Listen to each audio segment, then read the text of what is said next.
Welcome. Merci. I have a lot of questions from Game of Thrones. Uh-huh. And your character in Game of Thrones is very difficult. It's powerful and it's powerful and authority. And but for playing this role, have you read the book, or do you have some instruction for feeling the deepness of the character? No, I personally, I would never read the book of anything that had been made into a film or a television show, because the transition from a novel to a script is can be very different, and I think if you come to playing a part and you have read the book, you may have other thoughts other than what is on the script, you know, that the author of the screenplay has made. So I always like to work purely from the script for the show, you know. For example, that there could have been Lord Mormont could have had different issues in the book or whatever that they have decided not to use in the television show. But if I was aware of that, it could change the performance. So I think you need to work purely from the script. Yeah.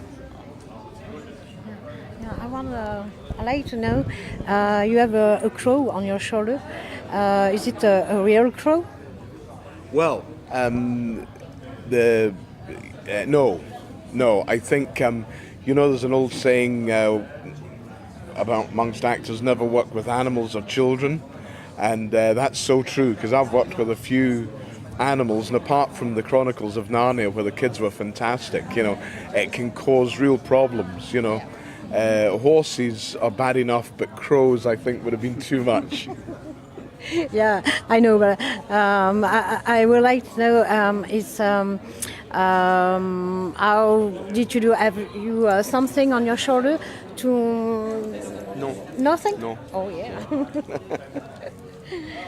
And some actors have some problems with props.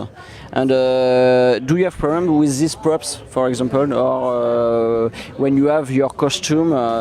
Some people, some actors are hurt by the props, the costumes. Do you have some problems with your costumes? No, to a large extent, the costume informs the character. You know, if you were playing, say, a Regency period, where the clothes were extremely tight in the shoulders, which made your shoulders be pulled back to make a certain stance, then that helps you build the character. And when you are playing a medieval character, that the weight and the way the costume is formed informs the character. It changes the way you stand. It changes the way you move. It gives you a solidity, a strength to it, you know. And that's why I didn't even like wearing thermal clothes underneath my costume when it was really cold, because that's how they were. You know, it was leather and wool and fur. Yeah. That's how they felt, and that helps an actor. You know, an actor feeds from every source he possibly can to build a holistic character, and costume is really, really important. It gives you the spirit of the character. Absolutely, yeah, very much so. You know, when you sit in a horse, if you go out riding for pleasure, you're wearing a t-shirt and boots and things, and it's fine. But when you get on a horse, when you've got a huge heavy cloak and a helm and a sword, it changes the way you look, you know. And what do you prefer? Which costume do you prefer? Because sometimes it's really heavy Yeah. For example, the metal is very difficult to wear. It's too cold or too hot, and Yeah. waiting hours and hours with some the helmet, for example. Yeah. It's really difficult to do. Yeah. I in my career, which is nearly 50 years in the film industry now, I have played to a great extent historical characters or people who have lived in a different age, and that's just the way my career has been, and I enjoy that tremendously. So saying, when I play a modern part, it feels very nice because you're wearing a suit or something nice and casual, and it's easy. You don't have to spend an hour having people put your clothes on, and pulling great big boots and stuff. You sit there, you can hardly move because it's so heavy. So I enjoy it all. But I suppose I love horses. I love being on horses. I feel great when I get onto that horse and put my sword on it. It feels good. Okay. Did you play with latex mask? Non, le latex, justement, les prothèses. Do you play with some latex material on the skin, on something like that? For example, when you are hurt, you have something. C'est ça? You are some props who symbolize Le maquillage. Yes. Oui. Yeah, on par exemple Braveheart. Yes. I was arms missing, arrows, scars. I get beaten up really badly, but again, that all helps, and to see someone have his arm chopped off and still carry on fighting, that just makes that character, So, le maquillage, le costume, they are very often thought of as, they are just costume people. It doesn't really matter. It matters a huge deal, because when you look in the mirror and you see yourself with all the makeup on and the scars and the bruises and the blood and the costume, it's such a help to an actor. So maquillage and les costumes personnels est très importante.